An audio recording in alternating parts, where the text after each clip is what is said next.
کھوجی T V کے معزز دوستوں، دہشت گردوں، ان کے سہولت کاروں اور سلیپر سیلز کے خلاف کراچی سے خیبر تک پاک فوج کے تابڑ توڑ آپریشنز جاری ہیں۔ بلوچستان میں دہشت گردی کی حالیہ وارداتوں کے بعد ان کارروائیوں میں مزید تیزی آ گئی ہے۔ ایک طرف بلوچستان کے چپے چپے پر آپریشنز اور چھاپہ مار کارروائیاں کی جا رہی ہیں، تو وہیں دوسری جانب خیبر پختونخوا اور قبائلی اضلاع میں بھی آپریشنز جاری ہیں۔ گزشتہ روز یعنی 22 فروری 2022 بروز منگل ہماری افواج کو بہت ہی بڑی کامیابیاں حاصل ہوئیں۔ سیکیورٹی اداروں نے انٹیلیجنس بیسڈ آپریشن کرتے ہوئے دہشت گردوں کو گرفتار کیا، اور یہ دہشت گرد کوئی معمولی امن دشمن نہیں بلکہ انتہائی مطلوب اور خطرناک دہشت گرد ہے۔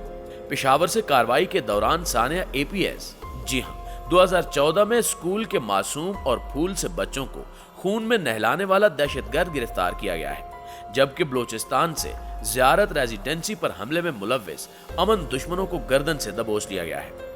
ان آپریشنز کی سب سے اہم اور خاص بات یہ ہے کہ ان دہشت گردوں کو زندہ گرفتار کیا گیا ہے، اور اب ان سے حاصل ہونے والی معلومات کی بنیاد پر ان کے پورے نیٹ ورک کو دبردوز کر کے رکھ دیا جائے گا۔ ان کے ساتھیوں اور چٹے بٹوں کی گرفتاری کے لیے بھی چھاپے جاری ہیں۔ آنے والے 1 سے 2 روز میں اس حوالے سے مزید ہوش ربا اور معلومات بھی سامنے آئیں گی، کیونکہ ان دہشت گردوں نے گرفتاری کے بعد دوران تفتیش سب راز اگل دیے ہیں کہ کون انہیں پیغام دیتا تھا، کون ٹارگٹ دیا کرتا تھا، پیسے کہاں سے آتے تھے اور کون سی غیر ملکی ایجنسی ٹریننگ فراہم کرتی تھی۔ یہ سب ہوش اڑا دینے والی تفصیلات اور جن پردہ نشینوں کے نام ان امن دشمنوں نے بتائے ہیں، انہیں جلد ہی گردن سے دبوچ لیا جائے گا۔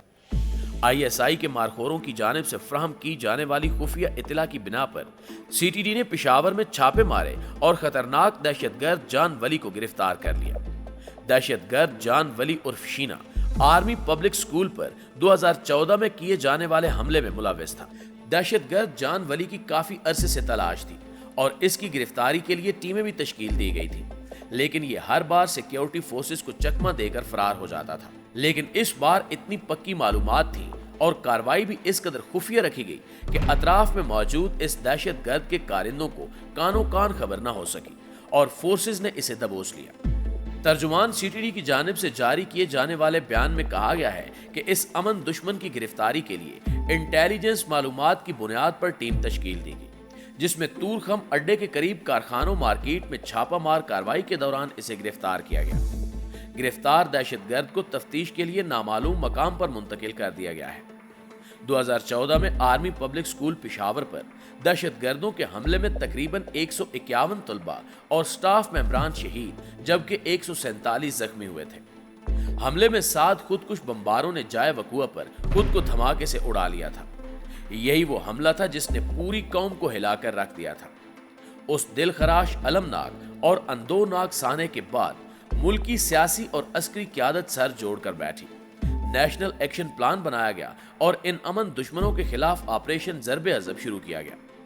آپریشن ضرب عضب میں امن دشمنوں کی کمر توڑ کر رکھ دی گئی۔ شمالی اور جنوبی وزیرستان سے کالعدم TTP کا صفایا کیا گیا، اور پھر بچے کچے دہشت گردوں کی اینٹ سے اینٹ بچانے، شہروں میں موجود ان کے سہولت کاروں اور معاونت کرنے والوں کو کیفر کردار تک پہنچانے کے لیے پاک فوج نے آپریشن رد الفساد شروع کیا۔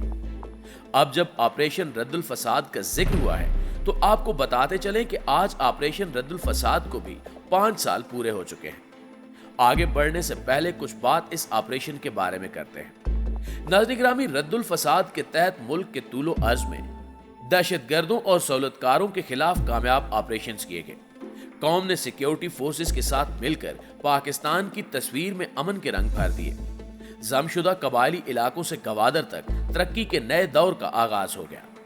22 فروری 2017 کو شروع ہونے والے آپریشن رد الفساد کے تحت دہشت گرد تنظیموں کے مکمل خاتمے کے لیے بے شمار اقدامات کیے گئے۔ زمینی آپریشنز کے ذریعے نہ صرف دہشت گردوں کے زیر اثر علاقوں کو کلیئر کرایا گیا بلکہ وہاں سماجی اور معاشی بہتری کے منصوبے بھی مکمل کیے گئے۔ 2017 سے اب تک FC کے 67 نئے ونگز قائم ہوئے، جبکہ سیکیورٹی فورسز نے ملک بھر میں 40,000 سے زائد پولیس جوانوں اور 22,000 کے قریب لیویز اور خاصہ دار اہلکاروں کو تربیت دی۔ انتہا پسندی اور نفرت انگیز مواد کے خلاف بھی مؤثر اقدامات کیے گئے۔ آپریشن رد الفساد کی سب سے بڑی کامیابی بارڈر مینجمنٹ ہے۔ اس کے تحت پاک افغان سرحد پر فینسنگ یعنی باڑ لگانے کا کام 95%، جبکہ پاک ایران بارڈر پر 78% مکمل ہو چکا ہے۔ باڑ لگانے کے دوران متعدد جوانوں نے جام شہادت بھی نوش کیا، لیکن پاک فوج نے واضح طور پر بتا دیا کہ یہ امن کی باڑ ہے اور اسے ہر صورت مکمل کیا جائے گا۔ صرف یہی نہیں بلکہ 669 قلعے، چیک پوسٹ اور بارڈر ٹرمینلز بھی تعمیر کیے گئے ہیں۔ اس آپریشن کے تحت قبائلی اضلاع سے دہشت گردوں کا کلا کما کرنے کے بعد 74 مربع کلومیٹر علاقے سے 60,000 سے زائد بارودی سرنگیں ناکارہ بنا کر اسے کلیئر کیا گیا۔ آپریشن دعا توئی شمالی وزیرستان اور خیبر آپریشن کے تحت پاک افغان بارڈر پر مکمل ریاستی ریٹ بحال کی گئی اور ٹی ڈی پیز کی باعزت اور باحفاظت گھروں کی واپسی بھی یقینی بنائی گئی۔ ملٹری کورٹس کے تحت دہشت گردوں کے مقدمات کی تیزی سے سماعت ہوئی اور 78 سے زائد دہشت گرد تنظیموں اور سرکردہ دہشت گردوں کے خلاف کارروائی کی گئی۔ اس دوران 1200 سے زائد شدت پسندوں کو بھی قومی دھارے میں واپس لایا گیا۔ آپریشن رد الفساد کا اہم جز سی پیک منصوبوں کی سیکیورٹی تھی، جس میں مکمل کامیابی حاصل ہوئی اور دشمن انٹیلیجنس ایجنسی کی طرف سے پاکستان مخالف سازشوں کو بے نقاب کیا گیا۔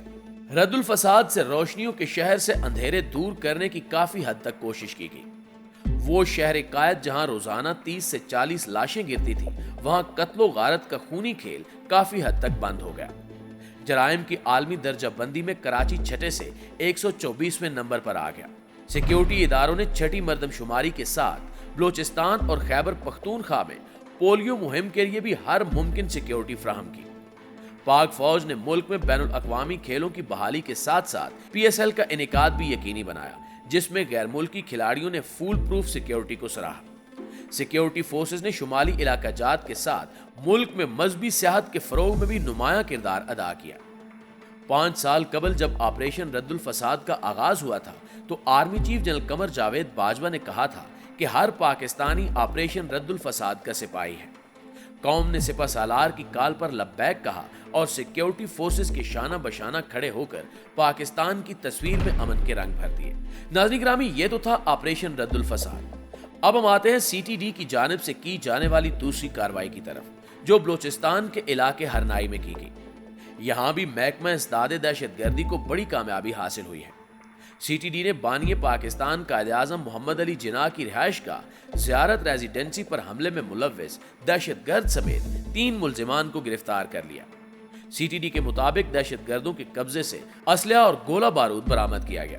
یہ دہشت گرد اب حساس تنصیبات پر حملے کی منصوبہ بندی کر رہے تھے۔ CTD نے خفیہ اطلاع پر آپریشن کر کے ان امن دشمنوں کو گرفتار کر لیا۔ ہرنائی میں یہ جس مقام پر رہائش پذیر تھے، مقامی ذرائع کے مطابق یہ کافی عرصے سے وہاں رہائشی آبادی کے درمیان گھل مل کر رہتے تھے۔